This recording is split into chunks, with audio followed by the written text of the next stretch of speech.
us start chapter 4, Carbon and its compounds, session 1.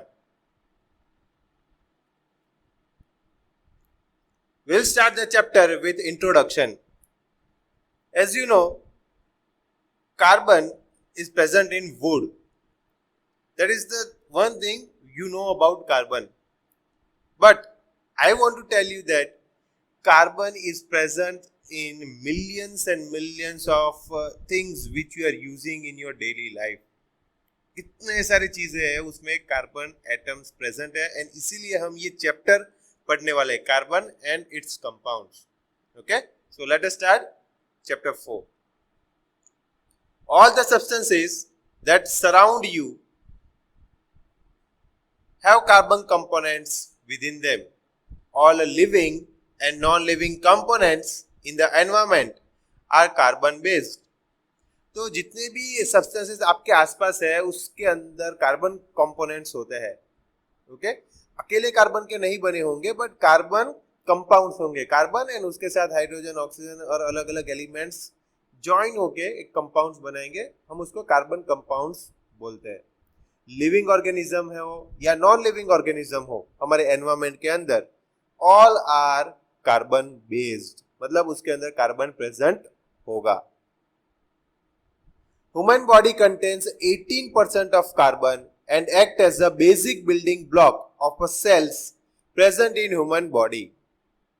It is necessary for cellular respiration of various parts of human body. तो ये बहुत ही important चीज है carbon, क्योंकि हमारे जो बॉडी है ह्यूमन बॉडी उसके अंदर 18% जो है वो सेल के अंदर, मतलब 18% कार्बन सेल के अंदर प्रेजेंट होते हैं. एंड सेल हमें पता है कि हमारा फंक्शनल एंड स्ट्रक्चरल यूनिट होता है जो हमने स्टैंडर्ड 9th में पढ़ा हुआ है. ऑल्सो सेल्यूलर रेस्पिरेशन, मतलब सेल के अंदर जो रेस्पिरेशन होता है वहां पर भी कार्बन का इंपॉर्टेंस होता है, क्योंकि हमें ग्लूकोज मिलता है. एंड ग्लूकोज का फॉर्मूला आपको पता है कि C6H12O6, that is a formula of glucose. तो वहां पे भी कार्बन प्रेजेंट है एंड कार्बन हमें एनर्जी भी देता है. फोटोसिंथेसिस के टाइम पे भी कार्बन का यूज होता है. So we can imagine what is the importance of carbon. Okay, carbon is basically an element and is of extensive importance and significance, both in its elemental form and in its combined form for the survival on earth. उस carbon जो है वो सबसे important, वो एक element है. Carbon is nothing but one element. वो सबसे इंपॉर्टेंट है. उसका सिग्निफिकेंस, मतलब उसका इंपॉर्टेंस जो हमारे लाइफ में है वो एकदम अलग ही है. मतलब उसके बिना का लाइफ पॉसिबल नहीं है. वो एलिमेंटल फॉर्म में भी उतना ही इंपॉर्टेंट है एंड वो कंपाउंड फॉर्म में भी उतना ही इंपॉर्टेंट है. हमें पता है एलिमेंट क्या होते हैं, कंपाउंड क्या होता है. एलिमेंट मतलब सिंगल टाइप ऑफ एटम्स होंगे. इन कंपाउंड के अंदर more than 2 types of atoms, when they combine 2 और more than 2 it is called as compounds. Okay, so carbon compound भी उतने ही इंपॉर्टेंट है. 0.02% of carbon is present in Earth's crust in the form of carbonates, hydrogen carbonates, coal, petroleum and other minerals, whereas 0.03% of carbon is present in atmosphere. ये जो values है उसमें थोड़ा बहुत difference होगा अलग अलग बुक्स में, अलग अलग वेबसाइट्स में. Okay, but we'll consider the values from the textbook. तो अर्थ क्रस्ट के अंदर, अर्थ के अंदर जो कार्बन का अमाउंट प्रेजेंट है वो है 0.02%. एंड वो कौन से फॉर्म में होता है? कार्बोनेट्स के फॉर्म में, हाइड्रोजन के फॉर्म, हाइड्रोजन कार्बोनेट्स के फॉर्म में, कोल, पेट्रोलियम, ये अलग अलग फॉर्म में अर्थ क्रस्ट के अंदर कार्बन प्रेजेंट है. एटमॉस्फेयर के अंदर जनरली हमें पता है कि 0.04% होता है. यहाँ पे 0.03 लिया है. It is almost same. It is present in the atmosphere. Now covalent bond in carbon. Covalent bond क्या होगा, कैसे फॉर्म होता है, वो हम ये सेशन के अंदर देखने वाले हैं.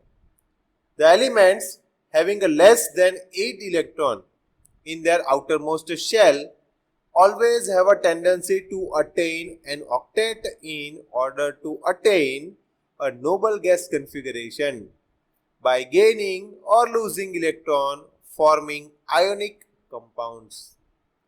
तो जो भी कंपाउंड्स है जिसके आउटर मोस्ट ऑर्बिट के अंदर, आउटर मोस्ट ऑर्बिट की बात हो रही है, आउटर मोस्ट ऑर्बिट के अंदर 8 इलेक्ट्रॉन से कम होते हैं, तो वो एलिमेंट्स है, वो एटम्स है, वो या तो गेन करेंगे कोई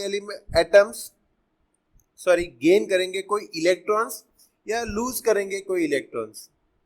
गेन एंड लूज करने के बाद वो एक ऑक्टेट कॉन्फ़िगरेशन अचीव करेंगे एंड फिर वो नोबल गैस कॉन्फ़िगरेशन भी हम उसको बोल सकते हैं, क्योंकि नोबल गैस कॉन्फ़िगरेशन के अंदर जो आउटर मोस्ट ऑर्बिट होता है उसके अंदर मैक्सिमम 8 इलेक्ट्रॉन्स होने चाहिए. मतलब 8 इलेक्ट्रॉन से वो ऑर्बिट जो होता है आउटर मोस्ट वो फील्ड होता है. ओके, एंड जो फर्स्ट ऑर्बिट होगा तो सिर्फ 2 ही इलेक्ट्रॉन पॉसिबल है. और ये octet configuration, Nobel gas configuration हमने स्टैंडर्ड 9th में प्रॉपर्ली पढ़ा हुआ है. ओके, तो वहां पे आप एक बार जाके प्रॉपर्ली एक बार रीड कर लेना ऑक्टेट कॉन्फ़िगरेशन क्या होता है. एक बार मैं यहाँ पे रिपीट कर रहा हूँ, और भी समझ में नहीं आ रहा है तो आप एक बार टेक्स्ट बुक रीड कर लेना 9th स्टैंडर्ड का.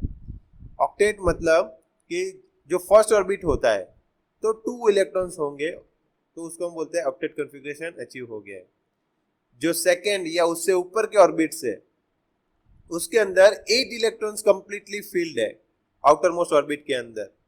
ओके, तो वो होगा ऑक्टेट कॉन्फ़िगरेशन.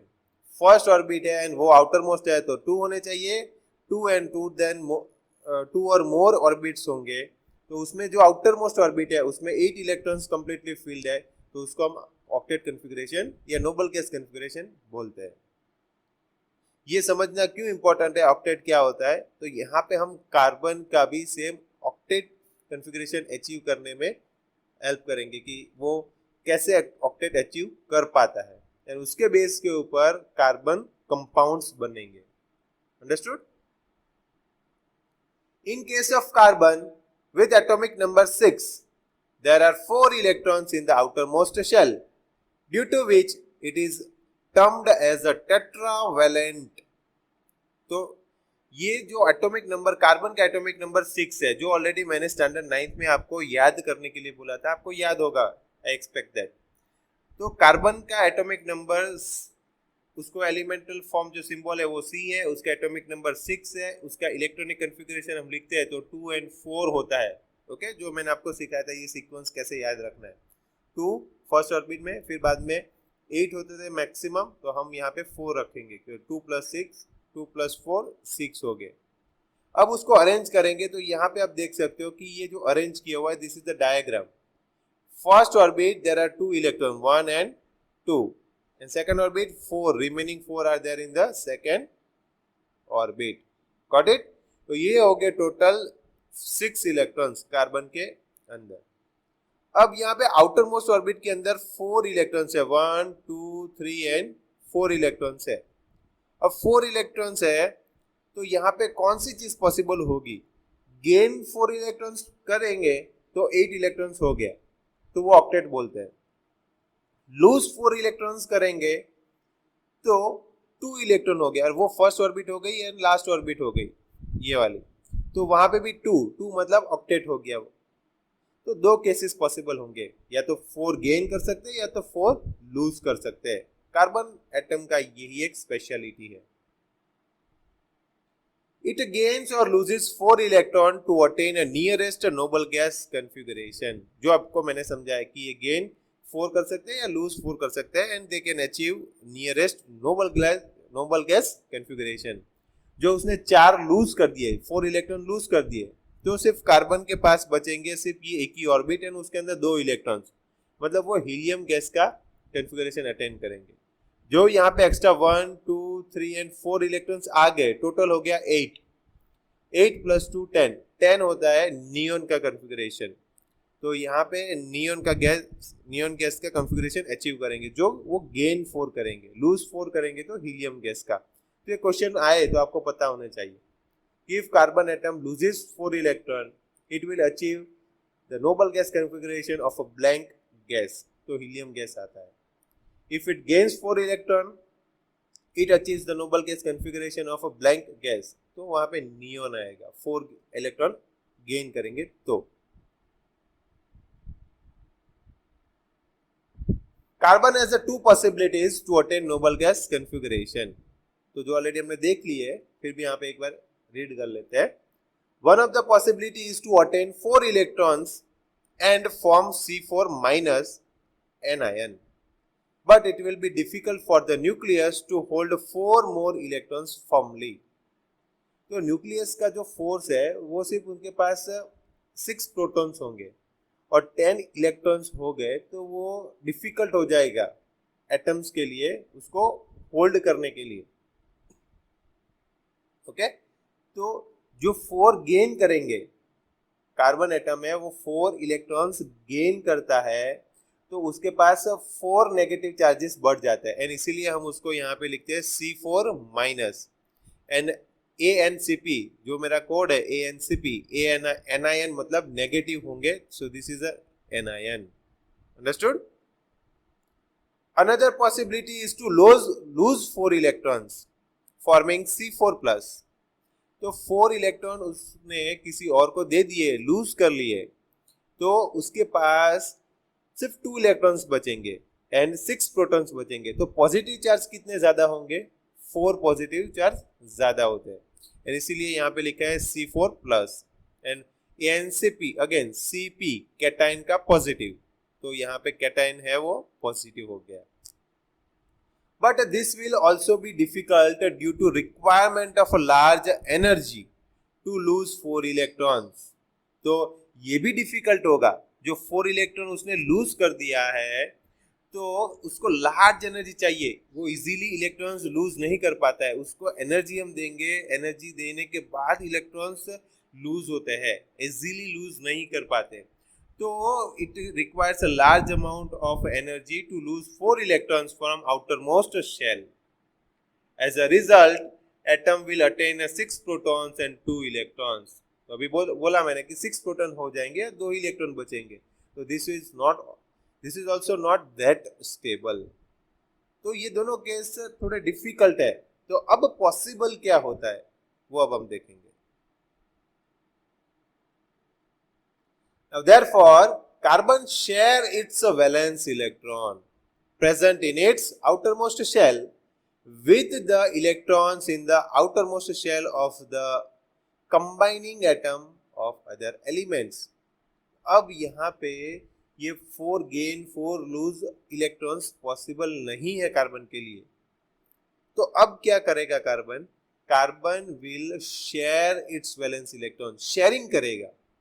तो शेयरिंग किसके साथ होगा? तो जिसको इलेक्ट्रॉन्स मान लो कि किसी को लेने हैं, किसी के पास कम पड़ रहा है इलेक्ट्रॉन या किसी के पास ज्यादा है इलेक्ट्रॉन, तो उसके साथ शेयरिंग हो सकता है. ओके, तो जिसका भी कोई भी एलिमेंट है जिसका आउटर मोस्ट ऑर्बिट कंप्लीट नहीं है उसके साथ ये शेयरिंग करेंगे, उसके साथ कंबाइनिंग एटम बनाएगा एक. Okay,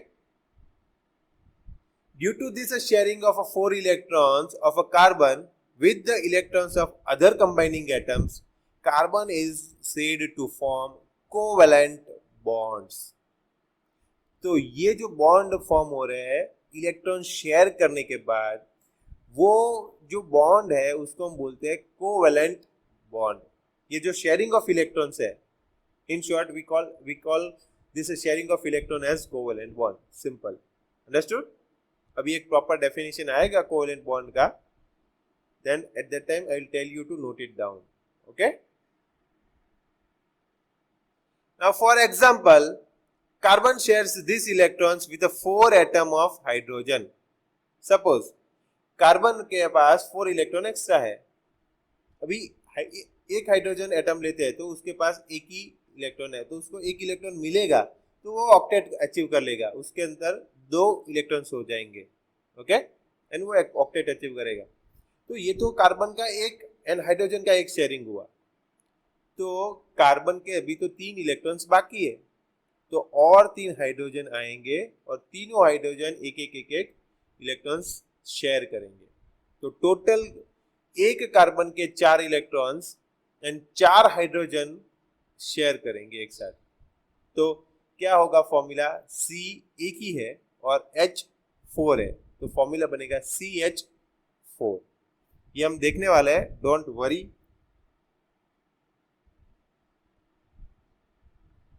Now we will see covalent bond in carbon.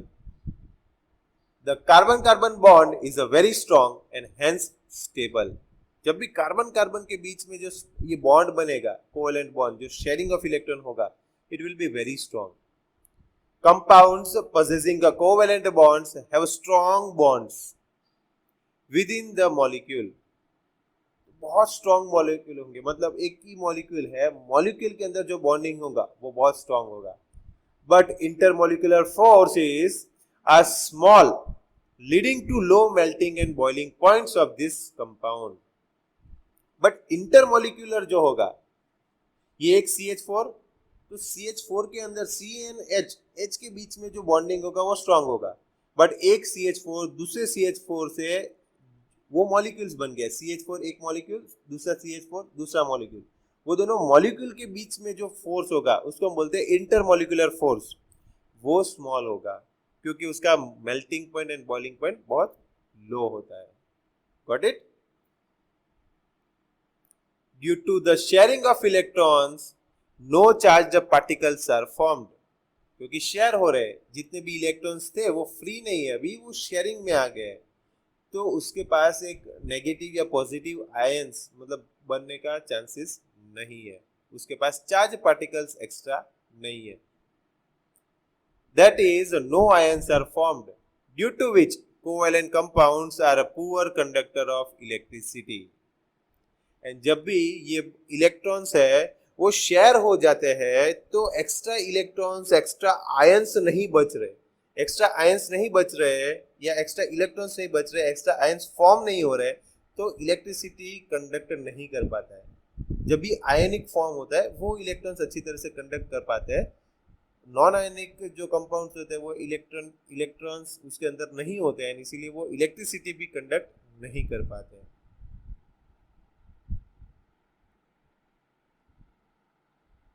Now we will see bonding in hydrogen. तो ये बहुत इंपॉर्टेंट है। पहले तो हम बॉन्डिंग एक इंडिविजुअल एटम्स का देखेंगे एंड फिर बाद में हम कार्बन का कैसा बॉन्डिंग फॉर्म होता है वो देखेंगे।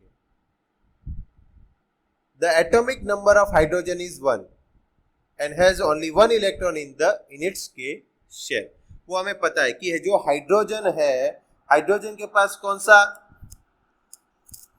उसका मैं एक आपको प्रॉपर लिख के दिखाता हूँ कि हाइड्रोजन मतलब H लिखते हैं, उसका एटॉमिक नंबर है 1, उसका कॉन्फ़िगरेशन भी होगा 1, तो वो K शेल के अंदर 1 इलेक्ट्रॉन प्रेजेंट होता है।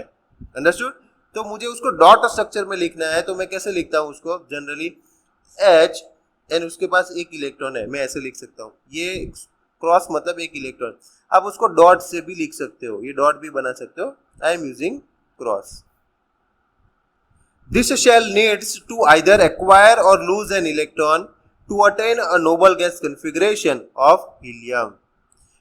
देखो, हाइड्रोजन के पास एक इलेक्ट्रॉन है, वो एक निकाल देगा तो वो अटेन करेगा, ठीक है, ऑक्टेट कॉन्फ़िगरेशन, और इसके पास इलेक्ट्रॉन जो होंगे वो नो इलेक्ट्रॉन, मतलब ये ऑक्टेट हो गया।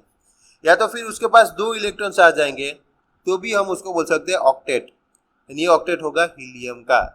ये सब चीजें मैंने 9th में प्रॉपरली समझाया हुआ है, ऑक्टेट कॉन्फ़िगरेशन कैसे अचीव होता है। Due to this reason 2 hydrogen atoms share their outermost electrons leading to the formation of a molecule of hydrogen H2.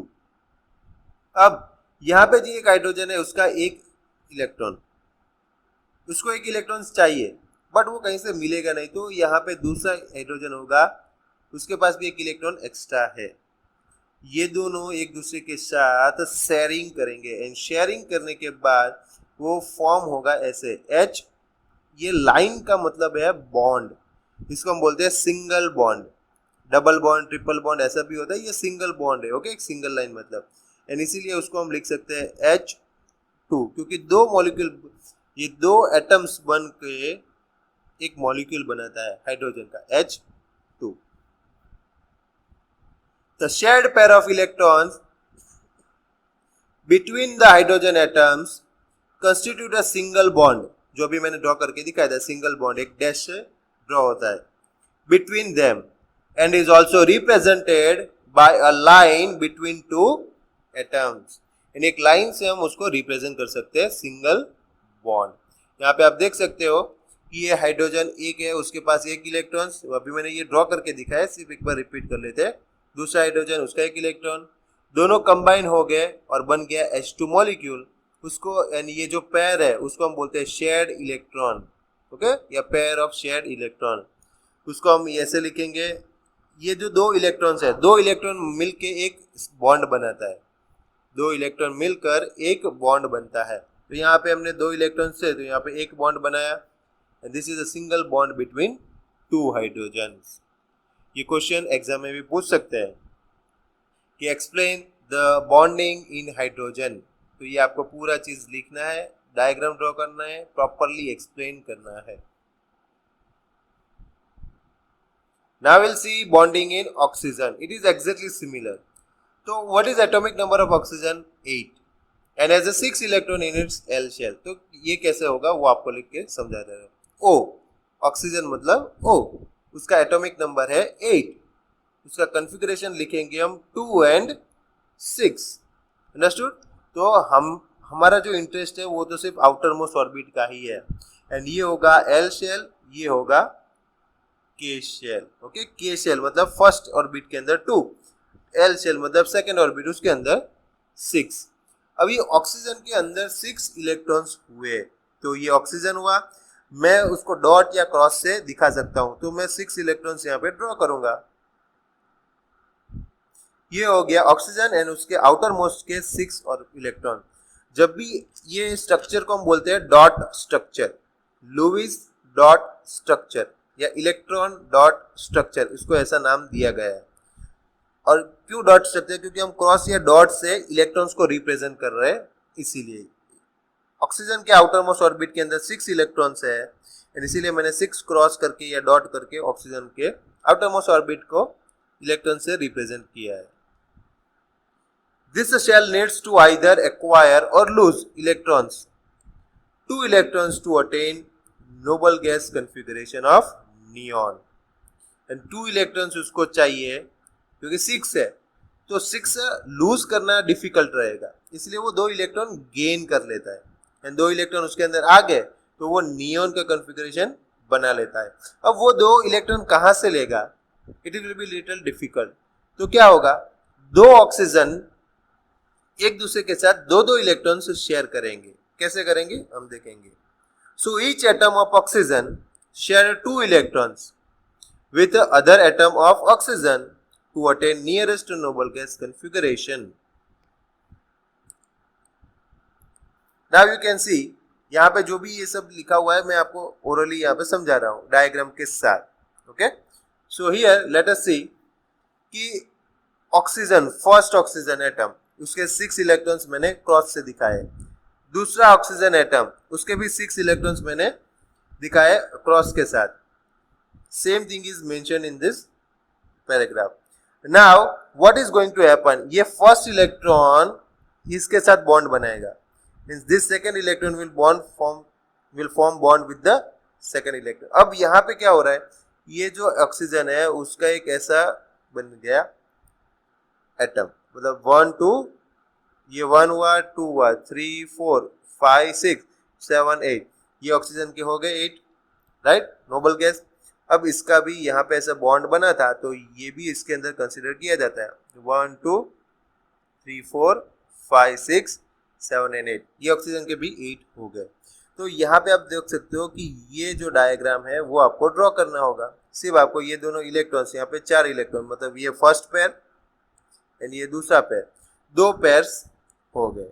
2 pair थे इलेक्ट्रॉन्स के, मैंने बोला था एक पेयर होता है ऐसे इलेक्ट्रॉन का, राइट, ये एक पेयर है, उसको हम एक सिंगल बॉन्ड से रिप्रेजेंट करते हैं। यहाँ पे 2 पेयर थे तो हम डबल बॉन्ड रिप्रेजेंट करेंगे। तो यहाँ पे हम जब भी लिखेंगे oxygen O double bond O, बोला ऐसा जाता है, इसको हम बोलेंगे O डबल बॉन्ड O, या फिर हम उसको लिखते हैं O2 मॉलिक्यूल। अंडरस्टूड? तो this is nothing but double bond between oxygen atoms. Very simple, very easy. ये भी एग्जाम के अंदर क्वेश्चन आ सकता है। ये नेक्स्ट वन, ये भी एग्जाम के अंदर क्वेश्चन आएगा, ये भी सिमिलर है, आपको यहाँ पे ओरली समझा दे रहा हूँ। N है नाइट्रोजन, उसका एटॉमिक नंबर 7, उसका कॉन्फ़िगरेशन हो गया 2 and 5। तो यहाँ पे कितने इलेक्ट्रॉन्स चाहिए हमें? ये हो गया K शेल, ये हो गया L शेल, यहाँ पे हमें एक्स्ट्रा 3 इलेक्ट्रॉन्स चाहिए, तो वो हम कर लेंगे नाइट्रोजन में से 1, 2 and 3, 4 and 5। दूसरा इलेक्ट्रॉन से दूसरा नाइट्रोजन ले लो, 1, 2 and 3, यहाँ पे 2। ये दोनों नाइट्रोजन, दो अलग अलग नाइट्रोजन लिए मैंने, उसके 5 आउटर मोस्ट ऑर्बिट के इलेक्ट्रॉन्स ड्रॉ कर लिए हैं। ये इलेक्ट्रॉन इसके साथ बॉन्ड बनाएगा, ये इलेक्ट्रॉन इसके साथ बॉन्ड बनाएगा, ये इलेक्ट्रॉन इसके साथ बॉन्ड बनाएगा। ये नाइट्रोजन के 8 हो गए, यहाँ पे 6, ये नाइट्रोजन के 8 हो गए, ये नाइट्रोजन के 8 हो गए। Got it? तो यहाँ पे N ट्रिपल बॉन्ड N बन गया। Very simple. Got it? और उसको लिखेंगे कैसे theoretically? This shell needs to either acquire और lose electrons, that is 3 electrons, to attain noble gas configuration of neon. उसको 3 इलेक्ट्रॉन चाहिए नोबल गैस अटेन करने के लिए। So each atom of nitrogen shares 3 electrons with other atom of nitrogen to attain nearest noble gas configuration. Understood? The shared pair, यहाँ पे जो भी lines लिखा हुआ है वो यहाँ पे मैं आपको समझा दे रहा हूँ फिर से। The shared pair of nitrogen constitute a triple bond and this is represented by 3 parallel lines and उसको हम molecular form में लिखेंगे N2। और इसको प्रॉपर्ली मैंने आपको समझा दिया है जो आपको ऑलरेडी पता है। Triple bond between 2 nitrogens. Understood? It's very simple, very easy. Now bonding in ammonia. तो अमोनिया का फॉर्मूला आपको पहले पता होना चाहिए, NH3। Understood? Can you draw the electron dot structure for this molecule showing how all 4 atoms achieve noble gas configuration। तो जो हमने ऑक्सीजन के लिए, नाइट्रोजन के लिए, हाइड्रोजन के लिए जो कॉन्फ़िगरेशन बनाए, बॉन्डिंग बनाया, तो उससे सिमिलरिटी रखेंगे वो बॉन्ड फॉर्मेशन का, एंड यहाँ पे एक और बॉन्ड बनाएंगे अमोनिया के लिए। Will the molecule have single, double और ट्रिपल बॉन्ड्स? तो ये मॉलिक्यूल के अंदर कितने सिंगल होंगे, डबल या ट्रिपल होंगे, वो हमें देखना है। First, I will explain you with the help of nitrogen electron dot structure। ये नाइट्रोजन का है और हाइड्रोजन का ऐसे होता है, ये डॉट मान लो, डॉट। अंडरस्टूड? आप नाइट्रोजन का भी डॉट ले सकते हो, हाइड्रोजन का क्रॉस ले सकते हो, नो प्रॉब्लम। तो ये हो गया उसका एक सिर्फ डॉट स्ट्रक्चर। अब यहाँ पे हमें प्रॉपरली डॉट स्ट्रक्चर ड्रॉ करना होगा जिससे हम प्रॉपरली बॉन्ड्स बना पाए। तो हम सेंटर में रख रहे हैं नाइट्रोजन को, यहाँ पे 2 बॉन्ड्स, यहाँ पे एक, यहाँ पे एक एंड यहाँ पे एक। अब दूसरा हाइड्रोजन होगा, मान लो कि यहाँ पे एक हाइड्रोजन है एक बॉन्ड के साथ, तो यहाँ पे बॉन्ड बन गया। यहाँ पे हाइड्रोजन है एक बॉन्ड के साथ, यहाँ पे बॉन्ड बन गया, एंड एक ये हाइड्रोजन यहाँ पे है, तो यहाँ पे एक बॉन्ड बन गया। अंडरस्टूड? तो नाइट्रोजन के लिए कितने हो गए? 1, 2, 3, 4, 5, 6, 7 एंड 8 हो गए नाइट्रोजन के। हाइड्रोजन का भी यहाँ पे 2 कंप्लीट, यहाँ पे 2 कंप्लीट एंड यहाँ पे 2 कंप्लीट। तो मैं ऐसे लिख सकता हूँ N, यहाँ पे single bond H, single bond H and single bond H। Understood? तो N के साथ 3 सिंगल बॉन्ड H बन गए एंड उसका फॉर्मूला मैं कैसे लिख सकता हूँ? NH3। समझ में आ गया? तो this is how you can draw the dot structure. ये भी करेक्ट है। यहाँ पे आप देख सकते हो कि नाइट्रोजन है, उसमें 3 हाइड्रोजन्स के साथ एक सिंगल बॉन्ड बनाया है। Understood? This is a very simple, very easy question. ये भी क्वेश्चन बुक के अंदर दिया है, नवनीत के अंदर आप प्रॉपर्ली रीड कर सकते हो, बहुत अच्छी तरह से एक्सप्लेन किया गया है वहाँ पे भी। Now will see in methane It is also somewhat similar. Let us now take a look at methane, which is a compound of carbon. Methane is widely used as a fuel and is a major component of biogas and compressed natural gas. मतलब biogas and compressed natural gas के अंदर methane का amount ज्यादा होता है. It is also one of the simplest compound formed by carbon. Methane has the formula CH4. Hydrogen, as you know, has valency of 1. अभी यहाँ पे आप सिंपली पता कर सकोगे कि 4 हाइड्रोजन कहाँ से आए. तो कार्बन को कितने इलेक्ट्रॉन्स शेयर करना है? 4. तो मुझे 4 ऐसे एटम्स चाहिए जिसको इलेक्ट्रॉन्स लेना है. 4 इलेक्ट्रॉन्स चाहिए शेयर करवाने. तो मैं 4 हाइड्रोजन ले सकता हूं. ओके, तो यहाँ पे हम देखेंगे कि C है 1 2 3 4. यहाँ पे एक हाइड्रोजन, यहाँ पे एक हाइड्रोजन, यहाँ पे एक हाइड्रोजन, यहाँ पे एक हाइड्रोजन. देख सकते हो first bond, second bond, third bond, fourth bond. Carbon के 4 बॉन्ड मतलब 8 हो गए इलेक्ट्रॉन और हर एक हाइड्रोजन का भी एक एक शेयरिंग हो गया. This is how the structure is form. Carbon is a tetravalent because it has a 4 valence electron. In order to achieve noble gas configuration, carbon shares this electron with the 4 atoms of hydrogen, as shown in figure 4.5. अब हम देखेंगे figure 4.5 जो already मैंने आपको दिखाया है. Same है, ये कार्बन के क्रॉस के साथ डिनोट किए हैं, हाइड्रोजन के डॉट के साथ, एंड फिर यहाँ पे शेयरिंग बनाया है. एंड ये शेयरिंग सबके लिए इक्वली इंपॉर्टेंट है. मतलब ये कार्बन का पूरा एक सर्कल देखो, सर्कल के अंदर 8 इलेक्ट्रॉन्स है. ये 2 3 4 5 6 7 8. Got it. ये हाइड्रोजन के लिए सर्कल है, उसके 2 इलेक्ट्रॉन कंप्लीट, सबके सब हाइड्रोजन के 2 इलेक्ट्रॉन्स कंप्लीट. एंड ये हो गया कंप्लीट डॉट स्ट्रक्चर. ठीक है. Such bonds which are formed by sharing of electron pair between 2 atoms are known as covalent bonds. ये हो गया कोवेलेंट बॉन्ड का डेफिनेशन. बहुत इंपॉर्टेंट है, ये प्रॉपर डेफिनेशन है. यहाँ पे आप सच नहीं यूज करो. You can just write the bonds which are formed by sharing of an electron pair between 2 atoms are known as covalent bonds. ये आपको डेफिनेशन लिखना है, डेफिन पूछे तो. Got it. Now covalent bonds. Covalently bonded molecules are seen to have strong bond within the molecule, but intermolecular forces are weak. जो already आगे मैंने ये स्टेटमेंट समझाया कि बहुत अंदर मॉलिक्यूल्स के अंदर जो फोर्सेस मतलब बॉन्ड बन रहे हैं वो स्ट्रांग होंगे, बट 2 अलग अलग मॉलिक्यूल्स के अंदर जो स्ट्रांग बन रहे हैं, मान लो कि ये CH4, इसके अंदर जो बॉन्ड्स होंगे वो स्ट्रांग होंगे, बहुत ही स्ट्रांग. ये दूसरा CH4 है, इसके अंदर भी बहुत स्ट्रांग होगी, बट ये दोनों के बीच में जो बॉन्डिंग बनेगा वो वीक होगा. समझ में आ गया. This give rise to low melting and boiling point of this compound, and इसीलिए उसके melting point and boiling point low होते हैं. Since the electrons are shared between atom, no charge particles are formed. Such covalent compounds are generally poor conductor of electricity. ये एक और बार repeat करवा रहा हूं क्योंकि आगे भी हमने ये देखा same points.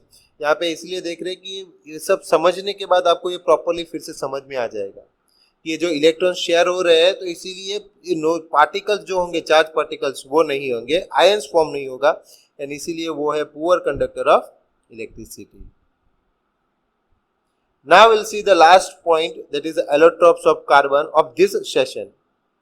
Allotropes of carbon. There are actually 3 allotropes. First is diamond, graphite, and C60 Buckminster fullerenes. Okay, so these are the 3 allotropes of the carbon. Diamond is the strongest one, high melting point. Graphite is a very brittle one. It is used in the writing, it will use as a lead of the pencil. ये electricity conduct कर सकता है even though it is a non metal. And this is the Buckminster fullerenes, which is the strong structure. It is a structure like we see in a football. Okay, और ये structure भी बहुत strong है, shell के form में ये generally रहता है.